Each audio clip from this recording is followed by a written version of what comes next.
the last couple of times we've been kind of talking about design process, right? Going through the process of like problem solving and thinking really critically about what we are trying to create a solution for with design, and then kind of working our way through that problem in a way that's kind of methodical, right? Because I think this is the part that a lot of people just assume is like the magic black box that designers like go do, and they're just gone, and then they come back and they show you a Figma file, and you don't know what happens in this space. So I'm really trying to break down what happens in this space that's not necessarily the like color theory or the hierarchy, the actual like, you know, all of that stuff is very important in a technical sense, but I'm talking about problem solving and process and just the mental approach to solving design problems, which actually not terribly different than the mental approach to solving code problems.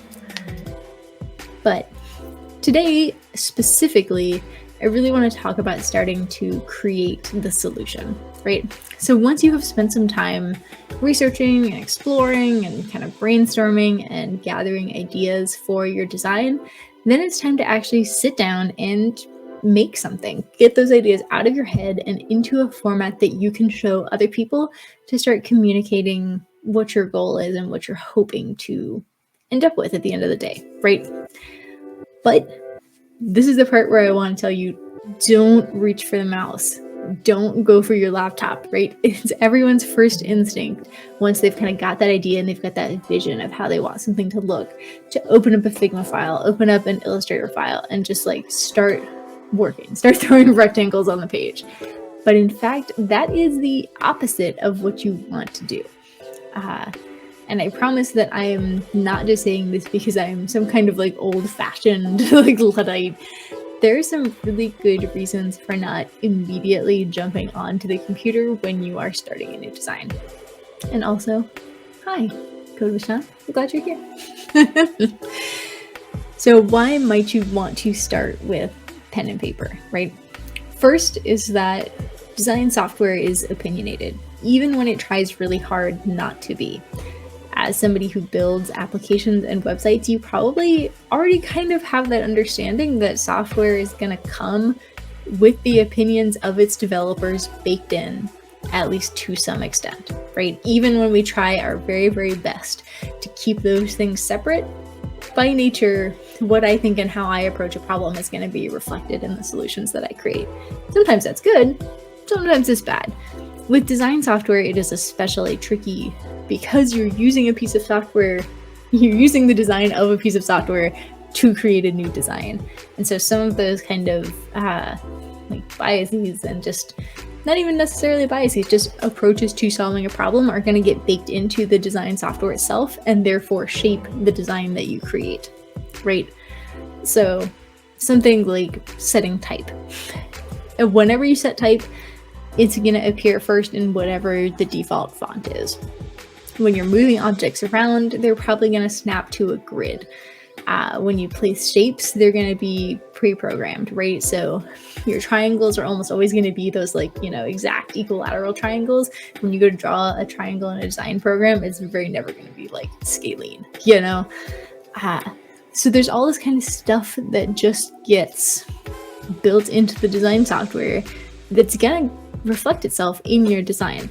And that's not such a big deal, right? If you already know what you want your design to look like.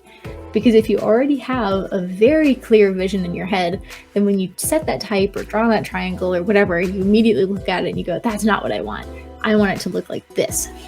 But when you're just like first coming up with the idea, when you've only got like the gist of a solution and you don't really know how you want it to look yet, all of those kinds of preset, like, you know, default positions are gonna work their way into your design in a way that you probably don't actually want, right? Because again, when you know what you're looking for, you can go in and tweak all of that stuff right away. But when you don't, those developer opinions within the software are gonna become part of your design by default, and that's a bummer.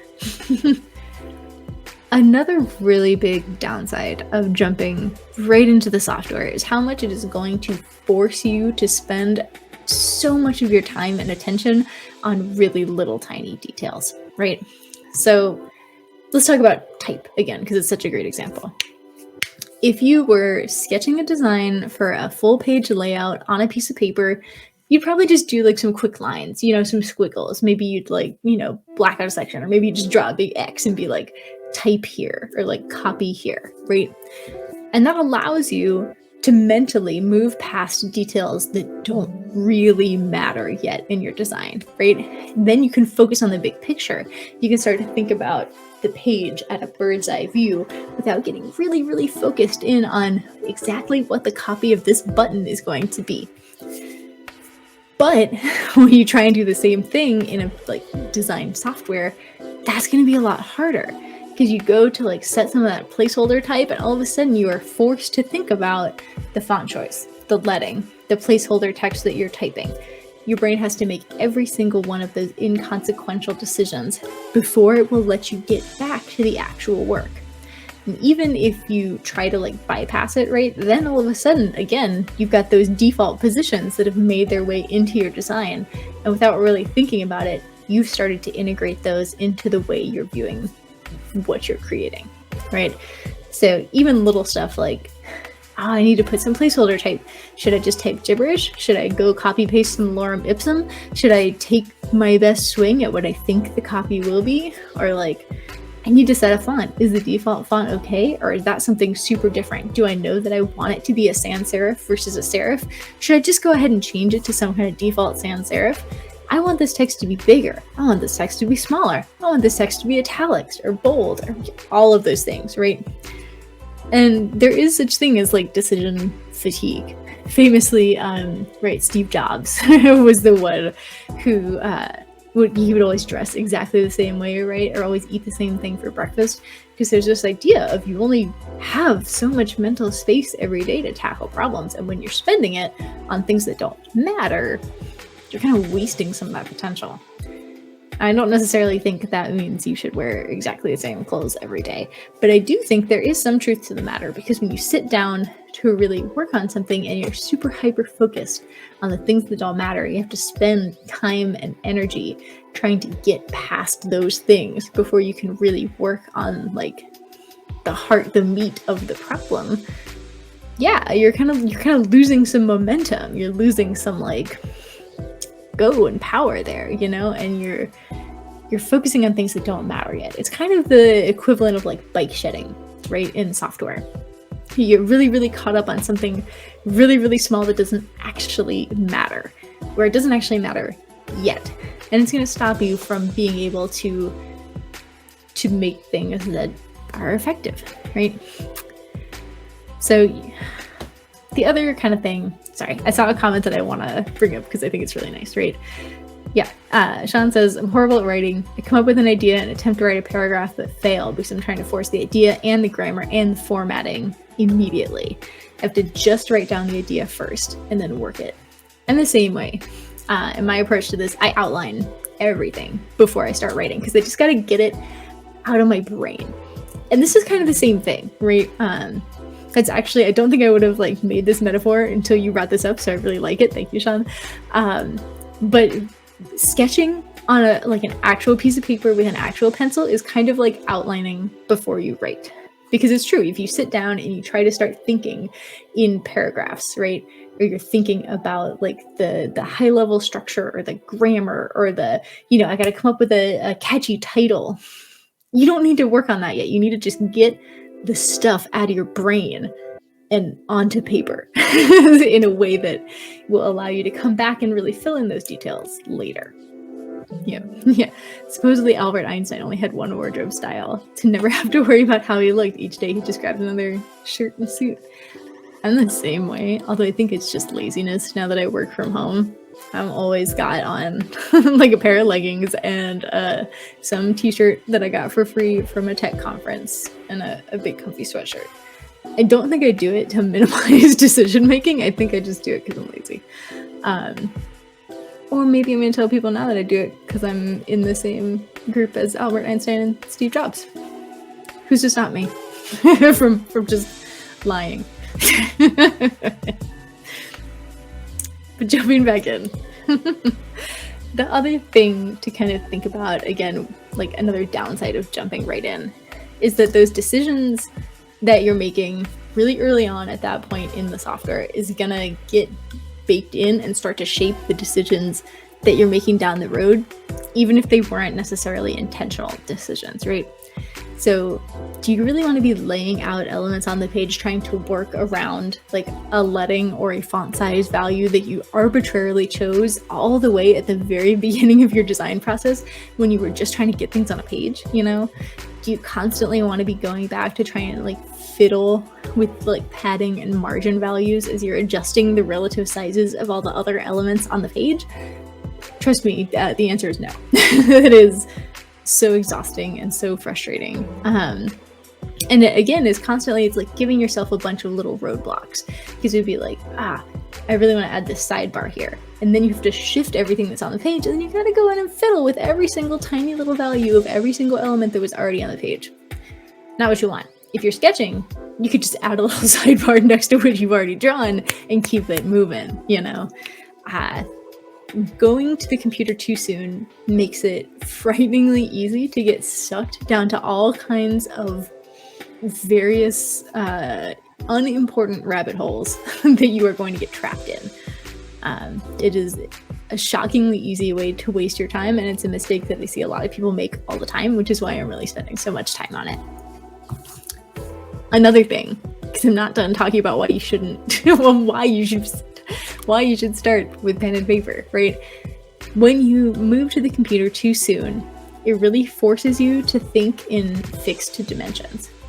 Design software, just because of the innate limitations of it, works in pixels, right? Like some software like Figma is getting better and better at kind of replicating the concept of responsive design. It's got some features, really nice stuff like auto layout, some of their advanced prototyping tools that will help you kind of mimic. But again, that means you have to be messing with those advanced tools really, really early in your design process. And at the end of the day, nothing that you ever create in a design program is going to achieve exact parity with code. Let's just lay that out there now. It doesn't matter how great the design software is. It doesn't matter how talented the designer is. Nothing that you are creating in design software is going to be exactly one-to-one with the thing that you code at the end of the day. We are closing that gap. We are getting better every day. We are not there yet, right? So when you're starting a new file, it's going to ask, do you want landscape? Do you want mobile? Do you want tablet? Do you want something in between? You know, you have to, again, make that decision, and then you are trapped within the dimensions of the choice that you made when you were just trying to get ideas out of your head. It is so much easier to dodge this when you are making very fast, low fidelity sketches on paper. You don't have to worry about the exact value in pixels of your button, and that is something that is basically irrelevant at this point in time, because in your code it's probably going to be measured in brems or percentages, or maybe you're even in a really nice situation where like you've got a design system already. That decision's already made, you know, and you don't have to go look it up. You don't have to go copy a component that already exists. You're just sketching. You're just getting it down. You can draw a weird little imperfect rectangle and like some arrows and keep it moving. Because again, what you want at this point is movement. You want to get it out. You want to like cycle through ideas. You want to be able to kind of look and get the gist, again, the bird's eye view of how this page is going to move into this page is going to move into this page. What happens when this person clicks this button? What interaction is that? When you are tied up in all the little stuff and you're forced to design in one kind of fixed space, you're really going to struggle with that.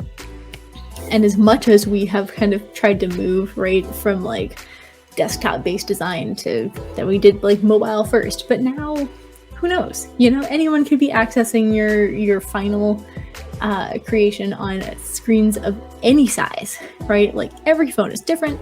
There are all sorts of tablets and netbooks and weird stuff that's in the nebulous, not mobile, but not desktop space. Desktop monitors are getting bigger and bigger and bigger. So there's no fixed size that's going to help you. And when you start with one, it becomes really hard to move to another size or to try and adapt that. When you're just drawing, it's a lot easier because you're not as trapped into so many of those little fixed decisions. Yeah, Sean says, when I wrote my book on microservices, I failed to spend enough time outlining. I also assumed the outlining would be fairly quick. What I learned is it's okay to work the outline over, 2 or more weeks. Yes. And it is really the same thing here, right? This is where you want to spend most of your time. I would argue in any project, right? Like we're talking about design, UI design specifically right now. But I would argue that anytime you start a project, this is where you want to spend the bulk of your time, is in this like planning and idea generation standpoint. Because once you start implementing things, it gets harder and harder to change them. So if you get, in the design sense, right? If you're like locked into a design and all of a sudden you're realizing this really isn't working, maybe that's something that you could have caught earlier if you had really spent a lot of time fleshing out these designs and kind of sketching through all of the user flow patterns and all of the things that you kind of knew were coming that said like, I'll handle that later. I imagine the same with a book, right? And this idea that like, if you don't necessarily spend enough time outlining, you probably get down the road and realize, I really wanted to talk about this. I really wanted to add this chapter in here. But if I do it now, it's going to kind of throw off the flow that I've created. And once you really started writing, it's much, much, much, much harder to go back and fit that kind of stuff in, to like wedge things into something that you've already created. Design is just the same way, and I think we see that all the time in UI design, where we see a feature or like some kind of element that feels really awkward and it feels really shoehorned in. And that's probably because it was. That's probably because a team got all the way to the end of a process, or maybe like put something off and said, we'll deal with that like next sprint or whatever. And then they had to find a way to go back and make it work with something without having enough time in the planning phase to integrate it in a way that makes sense. So, yep. Even technical books need to have some form of a narrative to help that flow. Yes, absolutely. Right. And I think that idea of flow is really, again, really similar between thinking about like writing a book and guiding a user through the interface of whatever you're creating. You want to keep them kind of on that path, and you want to have places to kind of pull them back in where they might not have understood or might have made a mistake, right? And when you are not spending enough time here planning and sketching and kind of thinking about, the interface at a high level, then when you're like in the details, it's so much harder. So much harder to fit things back in. The last thing, in case I have not already convinced you that you need to start sketching with pencil and paper, the very last thing is I want to talk about sunk cost fallacy, right? Which, if you're not familiar with it, is this idea that people will keep investing in something that is not going to give them the return that they think, because they have already invested so much that they are emotionally invested in it, as well as kind of physically invested in it. So even once you know that like the tide has turned and it's not going to work out for you, you still have this emotional pull to keep putting time and effort or money or whatever it is, keep putting resources into something in the hopes that it's going to turn around, because it feels bad to pull back and acknowledge that you did a bunch of work or spent a bunch of money for nothing, right? This totally happens in design as well.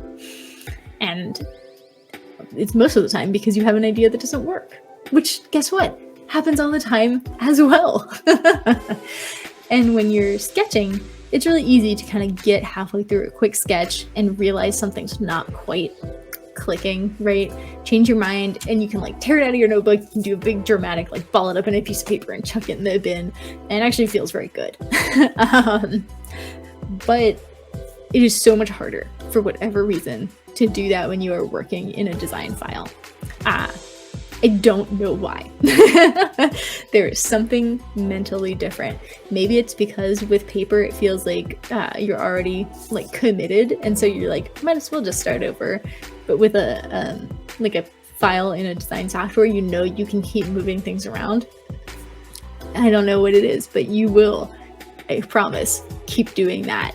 You will keep pushing those rectangles around and trying to figure out how to make it look right, and you will lose so much time.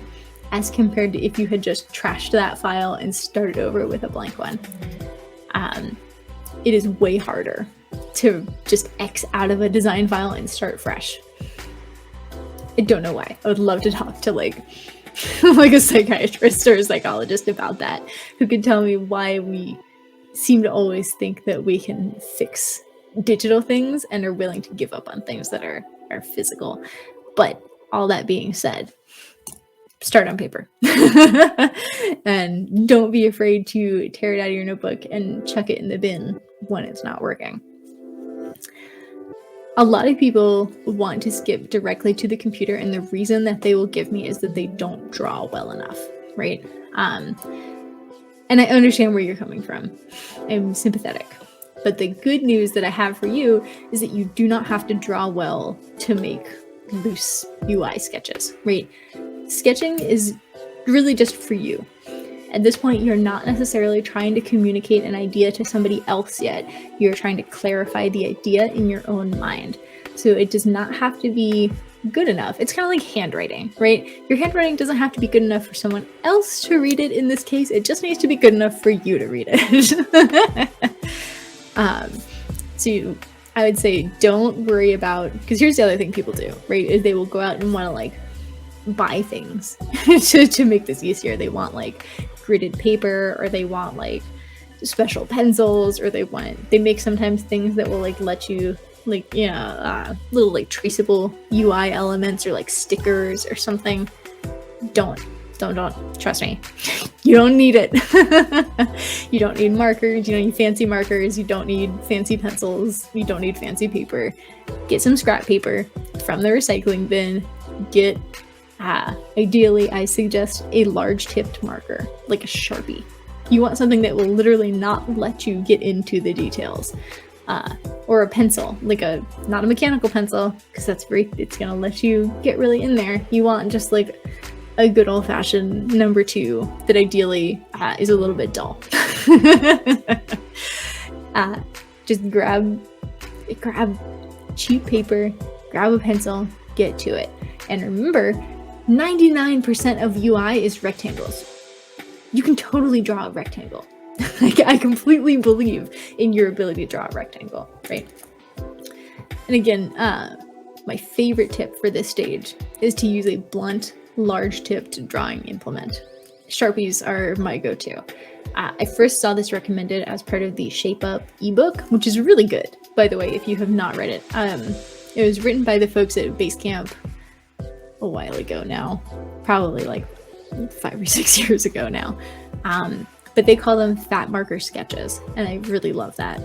And the idea is, again, with that super wide blunt tip, you literally cannot draw in tiny details. It will force you to keep your ideas big picture, and that is what you want at this stage in the process. You want to nail down the broad strokes of your design, and then with those, you can get ready to move into wireframing, right? And in case you need proof that you don't need to be able to draw, let me see if I can find. I have some examples of my own terrible drawings, some of my own sketches, and I will show them to you in just a minute when I've downloaded them from my notes. Because yeah, they're bad. So let's see, get these over here, opened up. Share my screen.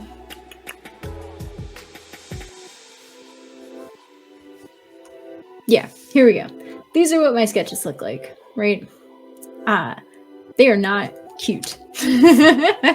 They're not impressive.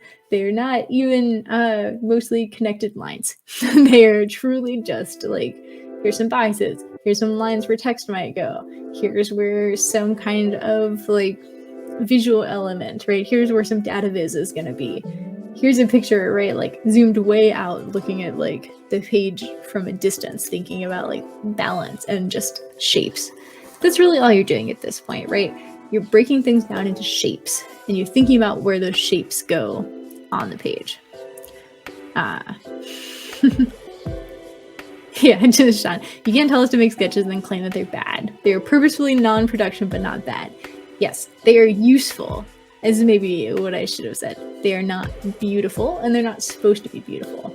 By bad, I just mean these are not going to hang in an art gallery anywhere, right? Like, and if you weren't necessarily involved in this project or had gotten the same briefing that I got, this probably doesn't even make a ton of sense, right? Like, you know, there's probably not a lot going on here that you could be like, oh yeah, she's making this. Who knows what this was, right?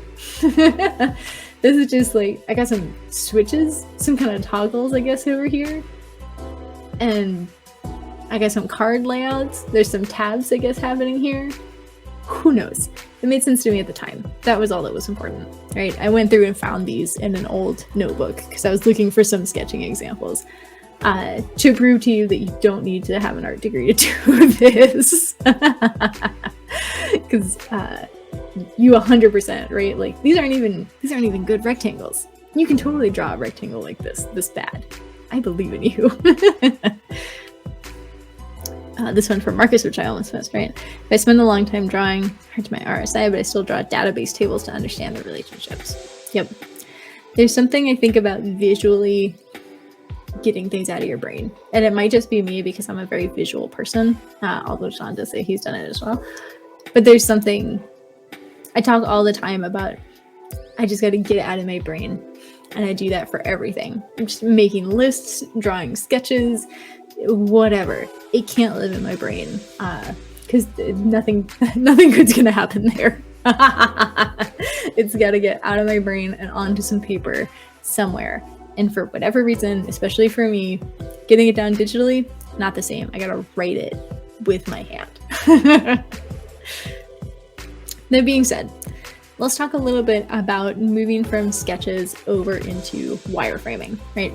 And this point, when we start talking about wireframing, this is where we're starting to talk about communicating ideas to other people. Sketching, just for you. It's getting those ideas out of your head onto paper to hash them out and to kind of iterate personally so that you can make sure that you've got a clear vision, right, before we move on to the next stage. Wireframing, though, is where we start to think about sharing these ideas with other people in a way that's going to make sense to them. So those sketches, right, not going to cut it. If I handed those, as a designer, if I handed those to a developer, I think they would hate me. I would hate me if I received those from somebody and was meant to create a whole UI from them, right? So that is the difference in purpose between sketching and wireframing. And this is the point at which people usually make that jump over to the computer. Although you can totally do this effectively on paper if you have a little bit more of a steady hand or some of that artistic inclination, right? Personally, that's what I like to do. I do have that because I went to art school. You don't have to. You could totally move into Figma or whatever at this point. Miro, your software of choice. Pretty much every design software is going to have really good wireframing features at this point. It can be really helpful, right? I like to keep things on paper for as long as humanly possible. I think partially just because I spend so much of my time on the computer anyway, it's kind of nice to just work on paper. But it's up to you, right? Your goal at this stage is just refining the sketches that you've created. You still want to keep things pretty high level at the wireframing point. You still don't want to get sucked into those like teeny tiny details. So we're still not thinking about font choices. We're not thinking about margins or padding or leading. We're not thinking about colors necessarily even. We're still thinking about elements and user flow. But you will find that not getting sucked into those tiny details is a hell of a lot easier now that you actually have a picture in your head of how you want this design to look. So even if you do choose to move to the computer at this point, you'll find that, right, pretty much every design software has wireframing toolkits, and those are going to offer you common shapes, your cards, your modals, your menus, all that stuff, probably icons for you to make use of. And you can use those without necessarily needing to go in and like fiddle with them because you know how you want them to look, right?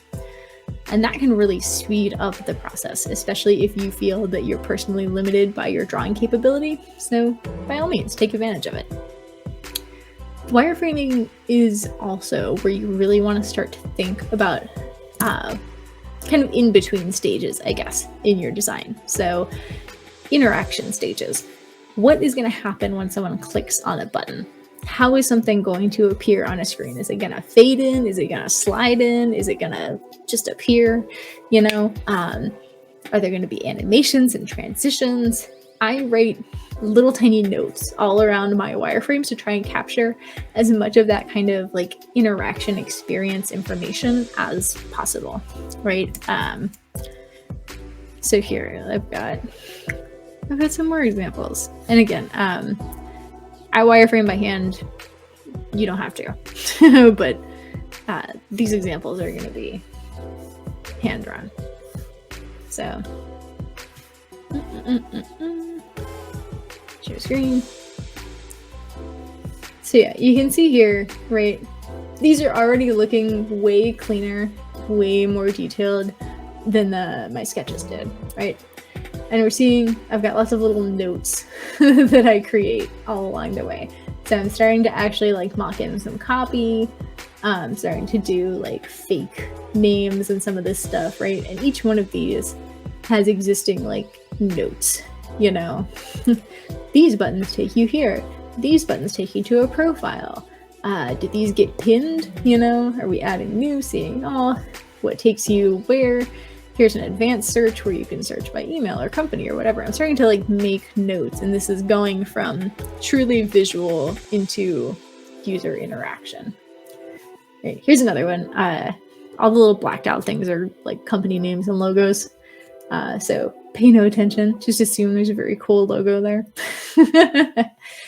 But right, so we're just starting to like nail things down a little bit, and we're starting to see kind of flows. If I was in Figma, I'd be like using the prototype tool, right? So when you click on this, this happens. When you click on this, this happens, right? It's little notes. This opens an app. This opens a prompt box. Here's some basic info, right? It's just starting to kind of take shape in a way that is a little bit more focused towards the user part of user interface, I guess. Once you start to bring in a human who's interacting with things, what happens? How does this change, right? As you can see from there, wireframes more detailed than sketches, but still very much not pixel perfect.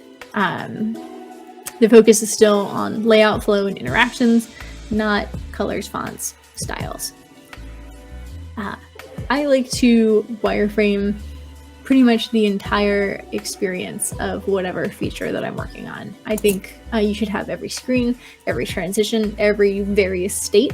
Otherwise, there are things that are gonna just like fall through the cracks. You're gonna hand it over to a developer and they're gonna say, you know, what happens when X, Y, Z? And either you won't have the answer or they won't ask. They'll just fill it in, right? Which again, something I've done as a developer 100,000 times. When there's just some little tiny interaction state that hasn't been specifically outlined by a designer, you just say like, meh, good enough, you know? If no one's told you this slides in or this fades in, you're just gonna have it appear. Why wouldn't you? You know?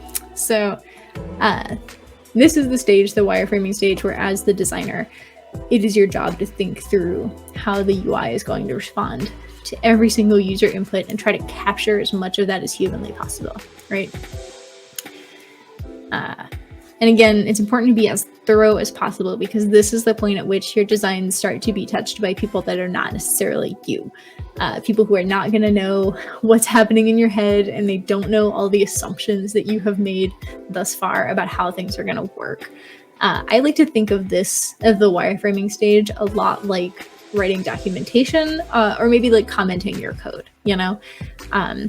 Everybody who looks at your wireframe needs to have a complete understanding of how your design works, even if you are not there to personally explain it to them. Right, and in the same way, like if you had a new hire, a new developer who came in and was like trying to make sense of something in the code base, and there was no documentation, and there were no comments, and there were no commit messages, like they would just be SOL, you know, right? if we take that same kind of approach to design, we can think about it in exactly the same way. We want to be leaving notes. We want to be explaining our thought process, and we want to be hashing out all of those kind of little details and explaining what's happening and what they do. So by the end of the wireframing stage, your work should be able to kind of stand on its own and effectively communicate your solution, even if you were not in the room with them. Yeah. How dare they not provide documentation? When are they mad? QA will hate running through that program. Exactly, right? And that's, this is, when I die, the thing that they're going to engrave on my tombstone is like, design is not that different from development. The mental approach between the two, almost exactly the same. Like just the approach to problem solving and the way that you document and the way that you move through, like they're very different skill sets, but from a high level, like mental model approach, totally the same. Like if you are a good developer, you can also be a good designer. And the only thing you need to learn is some of the like technical things, right? The color and balance and hierarchy and all the stuff that we spent the entire first part of the year talking about on Dev by Design. This stuff you probably already know, and just maybe didn't necessarily know exactly how it translated from dev to design, but it does. I promise you that it does. So what's next once you've got a wireframe? Usually I would say this is the point at which you start, right? Like we talked about, this is for you to convey information to other people.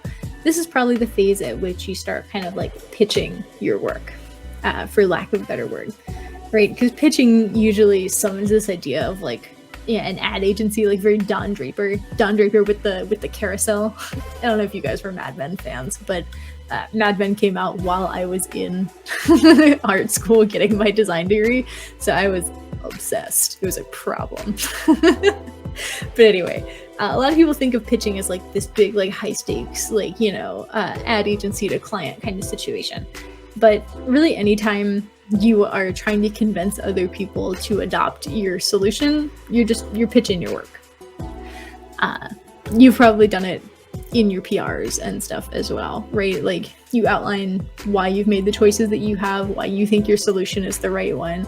You try to get other people on board. It's a pitch, even if you don't have the like Don Draper showmanship, and if you haven't smoked 12 cigarettes in a row. Yeah.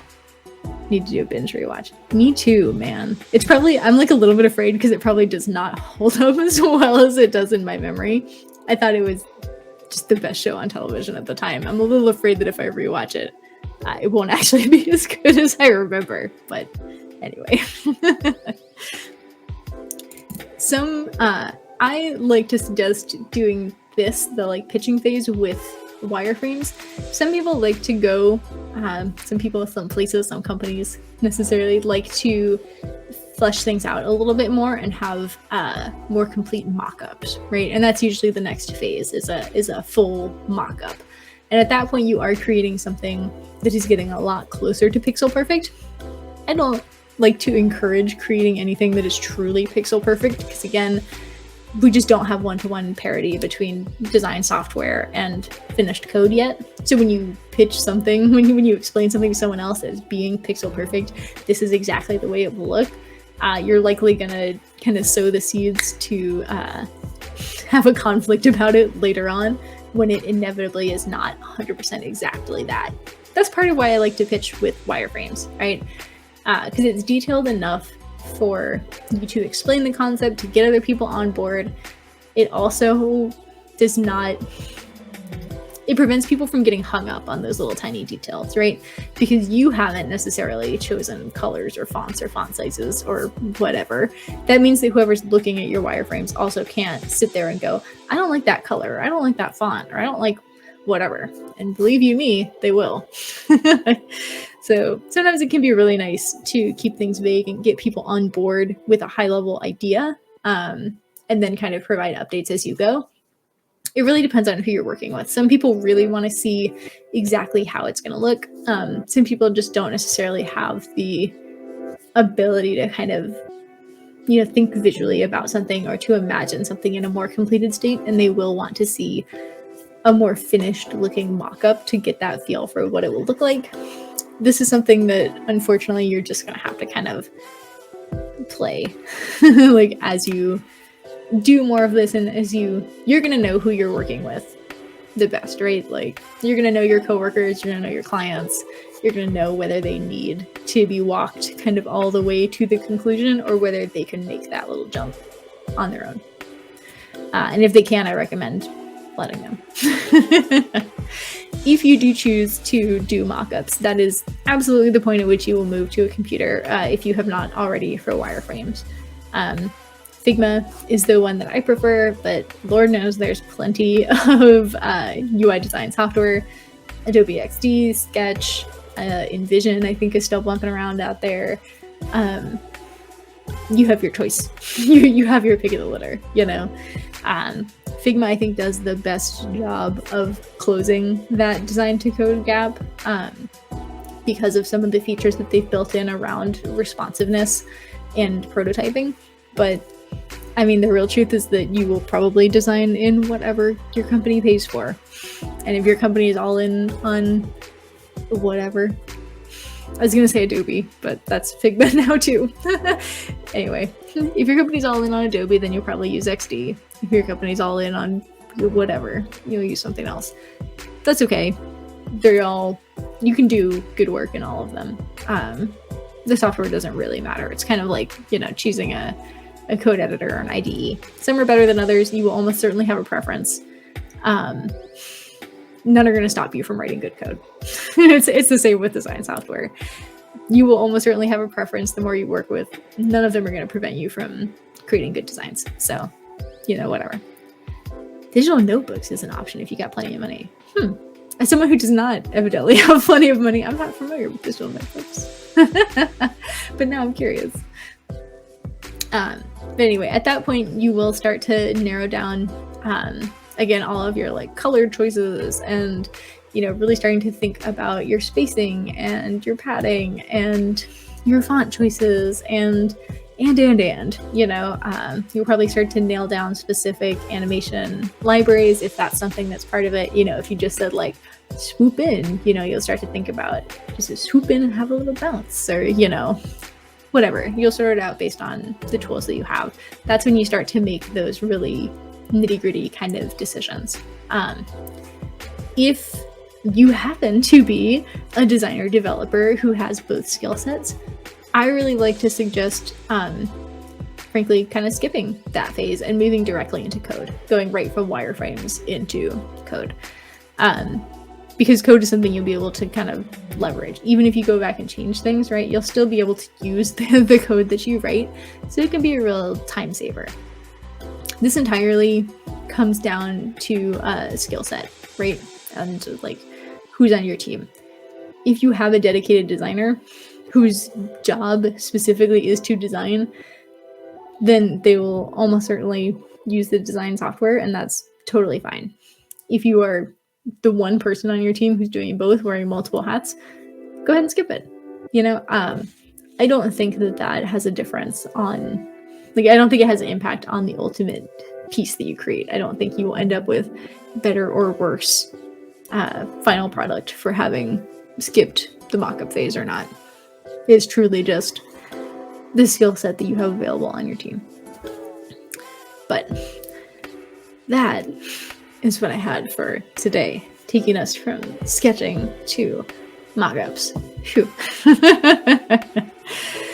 And I think we did. Anyway, thank you for tuning in. I'm really glad you did. Once again, we are raising money for Thankmas. And let me see. I'm gonna find this somewhere. Oh my god, this has to exist. Oh, I wonder if the bot is still in there. Yes. I found it. We are still raising money for World Central Kitchen as a part of Thankimus throughout the rest of this week. We have technically met our personal goal at progress. So if you click on that link, you will see, I think we're at 5K or maybe just over, but whatever we can raise, World Central Kitchen is truly just a great organization, and what they do to help folks immediately after crisis is really, really impressive, really honorable. So if you have a bit of spare change, maybe consider throwing it their way. And otherwise, thanks for hanging out. I hope you learned something, and I really hope you have a great week. I will see you guys later.